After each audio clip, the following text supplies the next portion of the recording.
Hey everyone, it's your girl Olympia D. And of course, welcome to another edition of Hey Girl, Let's Talk. Today we're talking about where the money resides. Now, we're always talking about investing and we're always talking about saving your money. But a lot of people are like, Olympia, how do you even get to that point? Because some of us are working a regular 9 to 5. Well, I got some ladies here with us that not only work a 9 to 5, but they also have a side hustle to help them increase their earning potential and also increase their opportunities of being able to do those side fundings for investments and other opportunities as well. So today we have with us Ms. Veronica Hodges and also Nate Alicia. Now, Veronica, go ahead and tell us, what is your 9 to 5 and what's your side hustle?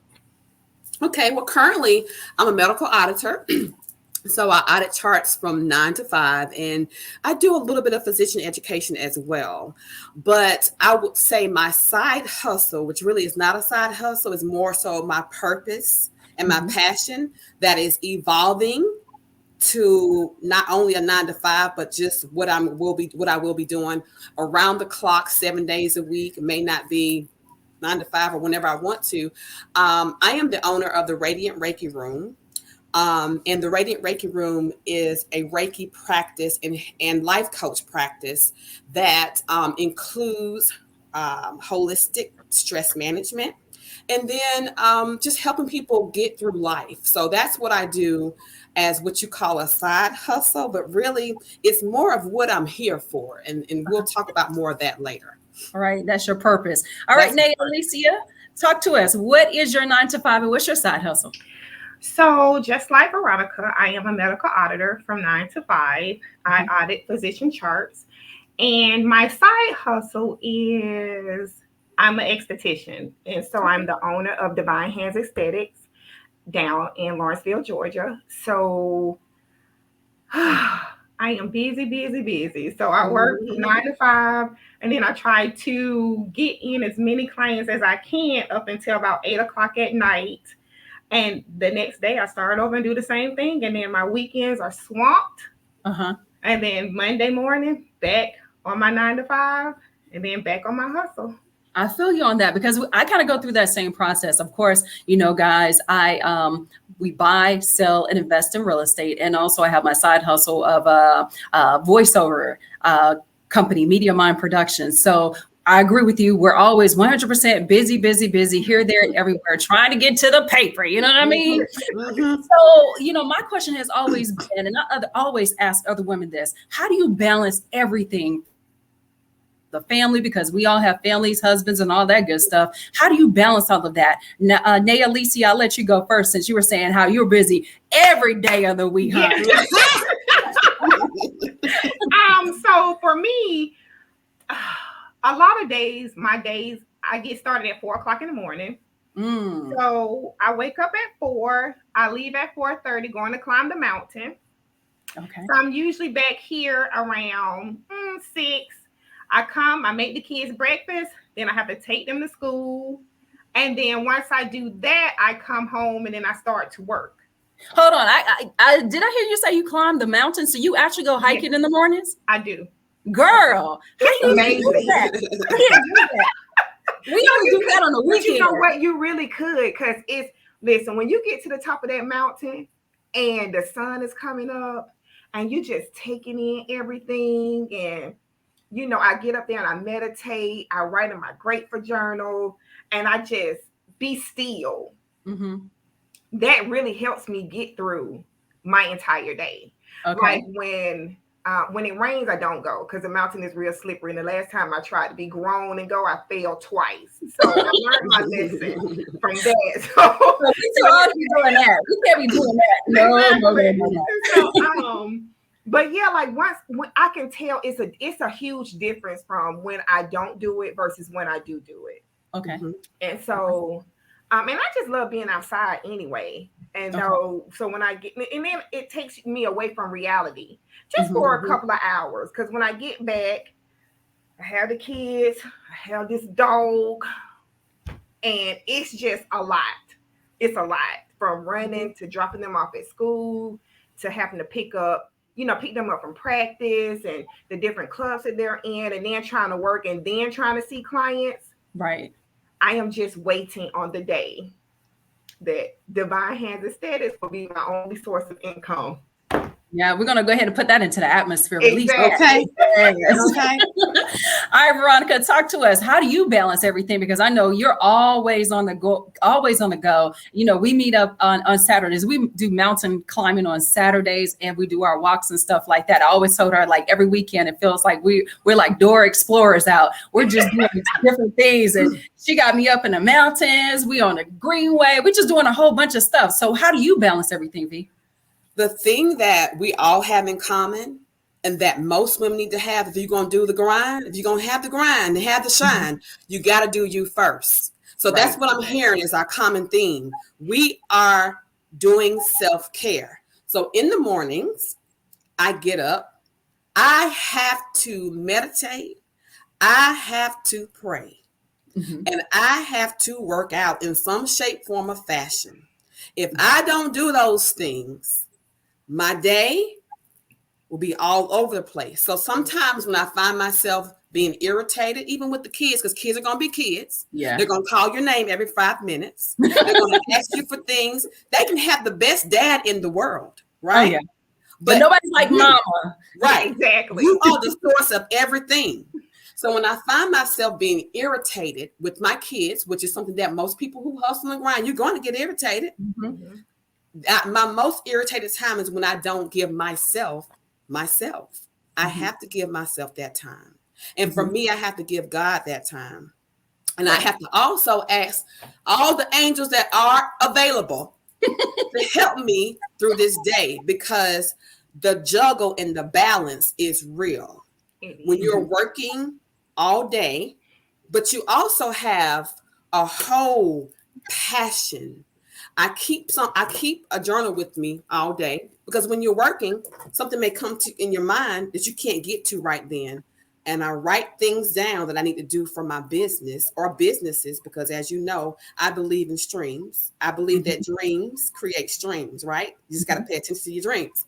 Right. So like what we have in common, and even the things that we do on the weekends, Olympia, even like the nature walk we took, that grounded me for a whole 2 weeks, you know? So those things, self-care is the key to making sure you're grounded when you're dealing with all of these different parts of life. Right. And you know what? Everybody, they always ask, you know, how do you find your side hustle? How was it for you, Nay, Alicia, finding your side hustle? How did that even come to you? Because I understand that you're in the healthcare field and you're doing audits, but you're also an esthetician. I can't say it. And so how did you even get to that point? What was that process for you? You know what? It took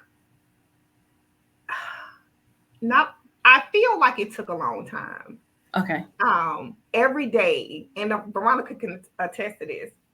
I used to be like, I'm not supposed to be doing this. Every single day, I would always say, God, this is not what I'm supposed to be doing. I don't supposed to be doing this. And I could never figure it out, ever. And then one day, I got up and I was like, I think I want to be an esthetician. And when I said that, things just started to fall into place. Like everything was really, really easy. I wouldn't say easy, because it took, like, it was a journey. Right. But it wasn't a bumpy journey. Like everything was smooth. Everything kind of landed into place.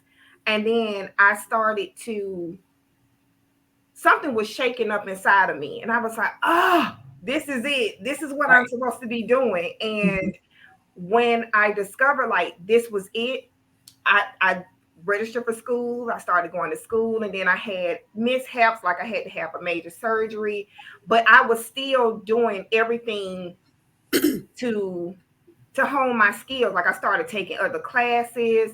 I started taking advanced classes. I started doing like workshops, and everyone who is in my circle was like, girl, you ain't never worked this hard before in your life. And right. And that's how it is sometimes. Yeah, so when they said that, I said, you know what? Because this is what I am meant to do. And so it I was driving from Georgia to North Carolina every weekend to go to school. Mhm. I was, staying over, having to get the kids situated, and again, it was just easy. It was easy, and so I I was always like, say when okay. it's something that you're destined to do, or if it's something that you're supposed to do, it kind of flow. It has a flow to it. It kind of is. It's easy to follow.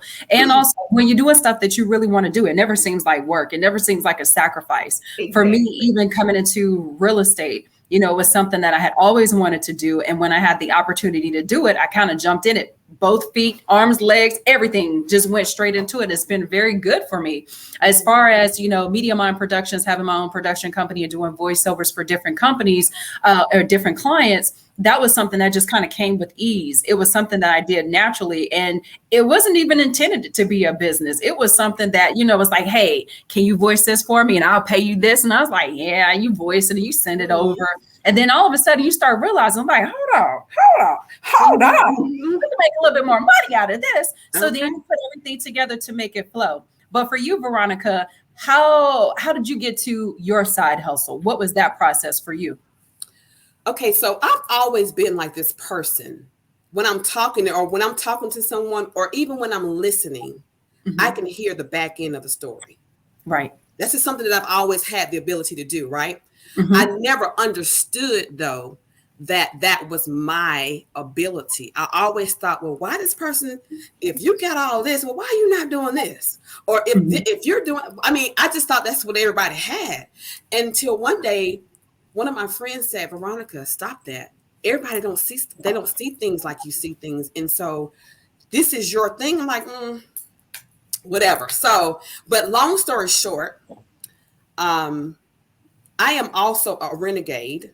As everyone that knows me know that I'm a 100%. I'm not going to ever mark with somebody else's cadence. I'm gonna have my own drum line, even if I'm in the band, because I need to be. That's not my band. So when you're working on a job, because we were trained to go to college and get a job, get a good quote unquote good job. But when you have a good job and you make good money and you still like, hey, wait a minute, this right here is not working for me. You have to ask yourself, is it the job or is it you? Right. That's and true. I came to the conclusion that it was never the job. It was me. I was never created to work on the job.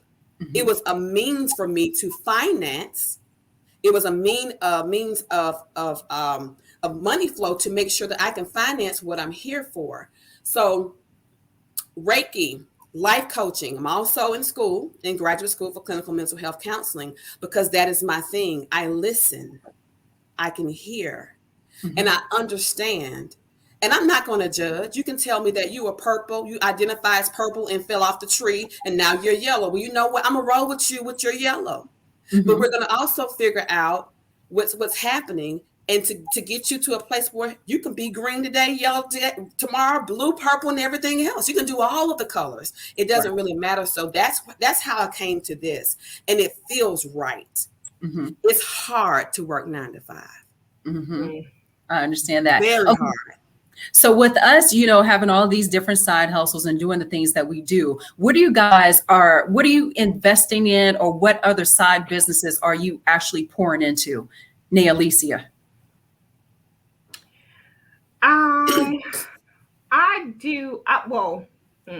I dabble in a lot of different investments. And right now I am sort of kind of invested Put in it out, girl. Tell us. So my nephew is starting up his own finance company. Okay. And I am currently helping him, as much as I can with him doing that.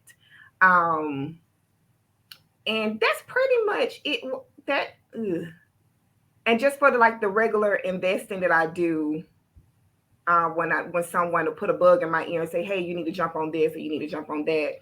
But for the most part, that's about it. Cause I honestly don't have time for anything. Oh, Well, I'll be honest with you. That's how it really started for me. Someone was like, hey, you need to make sure you invest in Cardano. And it Yeah. started with the Bitcoin. And I was like, okay, I ain't really sure about this. And it's like for me, where most women might spend $100 on a brand new pair of shoes or a purse, I'm like, ooh, let me take this little 100 and we about to go. Okay. yeah. So, that's where it started. It started by word of mouth. And then, it just kind of started to grow. So then I picked up, you remember when a couple of months ago, Peloton said that they were doing a collaboration with United Healthcare. So I picked up a few stocks with those and, it just kind of grew. Make sure I got me some Apple and, just different things like that. So I think investing is really on everybody's radar right now because people realize that they can make a lot of money in the stock market, but there's also some of the things that you can invest your time and your energy into as well, like real estate, flipping properties, or even Airbnb is like really, really big right now because during this pandemic, everybody wants to go somewhere else. And if you got a place that you're not using and you can fix it up really nice and you can use that money to fund some other things, it's like, yeah, you can stay there, throw me a few hundred and we good, boo. Veronica, tell me about some of your other businesses that you're funding or any investments that you're making as well. I see investing is just like exercising and building a muscle. Mm-hmm. So if you don't have any muscle in it, you know what? You learn first how to do biceps, how to do triceps. And you know what? After a while, you know how to tone and lean out. So Right. for me, I like to listen and I like to be around and talk to, just like this whole conversation. It's just here again. I'm just hearing that we have our ear in one door, our toe in the other one, our arm in the other one, and our leg in the other one, right? Yeah. So we're learning how to move in this investment world. And this is the best time to learn when you're transitioning from a 9 to 5 to full-time entrepreneurship, because we have to make sure that we share this information with our children, their children. So for me, the stock market is something that I dibble and dabble in. I feel like, and I know that during this pandemic, it's hard. It's a hard Right. time for people. But if you invested in the stock market when the pandemic first started, you did. You Gucci, baby. Yes. Yeah. So even I remember the conversation we had, V, and remember we were talking about the cruise lines, and we were like, okay, Carnival. Carnival. Yeah, we need to make sure we get some of this right here because pretty soon it's gonna go up. And I think Carnival was what it went down to like maybe, yeah. So right now it's like 32, 35. You can make a few coins off of that. You know what I mean? All right. So we invested in Carnival. Let's just put it out there. That's what we did, right? But we had these conversations. Don't hold back. Tell the truth. Okay. So we did. Not only that, Olympia, you know that I really want to. I don't want to be a real estate agent. I don't, right? Right. But I understand the concept of equity. Right. So we have to educate each other. You have real estate. You have a house. If you have equity and you pull that equity out, like do what we call a refi, a HELOC, guess what? You're not going to get taxed on that money. So these are the things that we need to make sure that we understand and we teach it. So my next move is to buy properties. I don't care if it's an inch of grass. It'll be mine with a deed, with my name on that deed, because that inch of grass might be $2 in 2021 and $500,000 in 2030. So we have to understand that our financial portfolio will grow as we grow. We just got to continue to do that. And like you, somebody may want to spend $1,200 on a Louis Vuitton bag. Right. I'm going to turn the other way and take that $1,200 and put it on something else and get me a cute bag from Ross and I'll be fine. A $6.99 bag, because I know that $1,200 that I put somewhere else is going to grow. And I will tell you too, keep young people, even though we're younger people in your circle. I have cousins who are day traders. So 2019, my cousin was like, girl, don't you want to buy some Ripple? And I was like, what is that? That sounds crazy. But I got $500 on it, So it was 33 cents. Right. And see, and that's what I'm saying. And if you go back and you look at it, what it is right now, I looked back at it like a couple of months ago, it was $1.71 per share. Right. So let me ask you a question. So we all have children. What are we teaching our children as far as finances? Are we preparing them for the future? Are we showing them what we have going on? Because I try my best to pull Ladybug in. I'm like, look, you like to use all of these different products. Let me show you how much these products are. And my favorite app is really Robinhood. I love Robinhood because you don't even have to, if the stock is $187, you don't have to invest $187. You can take your little $20 and you just buy you a few pieces of stock. You know what I'm saying? And guess what? That little piece is going to grow, but people don't understand that. So what are you guys teaching your kids about finances? And also, instead of buying those $220 sneakers, that you might want to put a little bit of money to the side for, your favorite stops? Nia Alicia. Well, also both of my boys are on Robinhood as well. And they are on another app. I can't even think. Is it Acorn? If you wouldn't have never Coinbase, Stash. It's not Stash. It's something, but it's something like Stash. So it takes money from them every day, like very insignificant amount of money from them. But they've been doing that. I know my oldest son been doing it since he was in middle school, and he have a couple of $1,000s in his little account now. His account ain't little. Don't discredit his account. I mean, you know what? That's big. That's big. It's big. And my youngest son, it's the same. I'm gonna have to figure out what the app is, but is that something that you had to make them do, or is it something that they did on their own? Actually, my nephew signed them up for it because I was looking at their account and I kept saying, "What is this? Why are they taking 52 cents or 80 cents or 75 cents?" And my son was like, "Oh, it's just a savings app." And I was like, "Oh, okay." Because they both have accounts and they both have savings accounts, and so when I give them money, they have to save. So they'll take some and put in their savings account, and then they'll take some and they'll buy stock in Robinhood, and then we'll all sit down and discuss, like, did we make a profit? Did we lose anything? Or in E-Trade as well. So those are the three accounts that the boys use. Okay. And I pretty much use the same thing as well. And like I said, someone will call and say, "Hey, you need to put some money into this." And I think I made the majority of my money pork skins. Pork skins. Yeah. Oh, you down deep in a country. My brother called me and he was like, "Hey, sister, you need to put some money in this right today." And I was like, "Oh, okay, I guess I can scrape up a couple of $100s." And I did really, really good on. Look, I'm gonna call you after this show. You gotta give me that. I want that. We gotta figure that one out for sure. All right, V. What about your babies? What are you teaching your babies as far as finances are concerned? Okay, so my youngest is 7, and she watches me. Like I have to kind of really watch what I do around her because she is like on my heels, right? My son, but the older your kids get, it seems like they listen to other people more so than you, right? Until you see the money. That's Ladybug. She want to see. Let me see. Oh, okay, right, okay. Let's see. Right.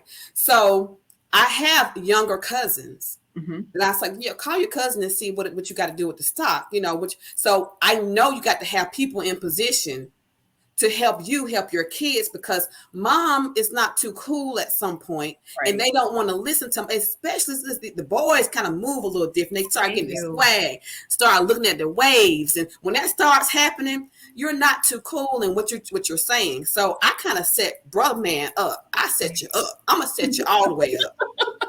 So I asked him to call my cousin, my younger. He's a day trader. He's in his 20s. He's the cool big cousin, right? So now my son's like, "So mom, what's up with my custodial stock account? I already watched this video. So what we're going to do within the next couple of weeks, I am going to take him to an investment company that has custodial accounts. And you can start off with 500, you can start off with 200, and he will discuss everything with the financial advisor. I'm going to be hands off. He'll be able to watch it. He'll be able to call and ask questions. And he's 13. So I'm like, by the time you turn 18, dude, You can pay for your own college. There you go. Boom. Okay. You can kind of just do so. I just know that kids, and we can't be frustrated with kids that don't want to listen to their parents, because we were kids at one point too, and we thought our parents didn't know. Right. We've been so there. What you do is you slide in some people in your crew to help you give the information that they need. Right. Now we're going to wrap this thing up in a few more minutes. So for anyone that is out there listening and they're like, okay, I want to start me a side hustle, what advice would you give them? V, I'll let you go first. I would say, do not look to your left. Do not look to your right. Don't look at anybody and what they're doing. Mm-hmm. Close your eyes, get centered, because everything you need is in your hands. Oh, we wow. were all designed for a purpose, right? Mm-hmm. And sometimes we discount what we like. If you like fashion, guess what? Nobody likes to shop anymore. You mm-hmm. can be a personal shopper and someone. If somebody said, Veronica, I'm starting a shopping business, please come on and come help me out, because I don't even like going to the store anymore. And mm-hmm. Amazon don't have all the cute stuff that I need. So, mm-hmm. or if you like hair, who says you have to be a cosmetologist to make wigs? Mm-hmm. Make the wigs. If you like the braid, go ahead and get your natural hair care license. It won't take you that long. Mm-hmm. Everything you need is within you. You have to sit for a moment, be quiet, evaluate your circle. If you're around people that are always talking negative, oh, you're not going, you know what? Those are not the people that you need to grow. Right. Those are the people that you go to the cookout with and eat a hot dog with, right? Those are not the people you share your dreams with. You share your dreams with people who are dreaming and who are moving and who are activating. You got to go within. It's there. Every stream of income that you need, you already got it. You just got to tap into it. All right, Miss Nate Alicia. I don't even think I need to say anything after that. She pretty much summed it up. I will say that be mindful of the people that you have around you when you start to take your journey, when you start to figure out what your side hustle is. Because just as quickly as you come up with your plan and you start to execute your plan, if you have the wrong people around you, they can make you feel like you're crazy because you want to step out on your own and you want to start making your own money and not work for someone. They'll have you thinking you losing your mind because they're employees and you're an entrepreneur. So right. I'll just say, surround yourself with like-minded people. And if you're the smartest person in your group, you need another group. Look, you took my tagline. Oh, you know what? I just remembered the app is called Rainy Day. Rainy Day. Rainy okay, Day. But definitely, we're gonna have to make sure we log on and check that out. And I'm gonna be calling you about them poor skins. Look, you guys, I thank you guys so much for joining us for another edition of Hey Girl, Let's Talk, Where the Money Resides. I really do appreciate you guys, and I thank you guys so much for joining me on this conversation. Okay. Okay. All right. Thank you for having us. Yeah, so don't forget, this episode is going to run on all of our platforms: Mix 107.9, 92.7 The Block, Praise 100.9, and of course 105.3 R&B. I am your girl, Olympia D. Thank you so much for joining us today, and of course, make sure you stay tuned for next week's edition of Hey Girl, Let's Talk.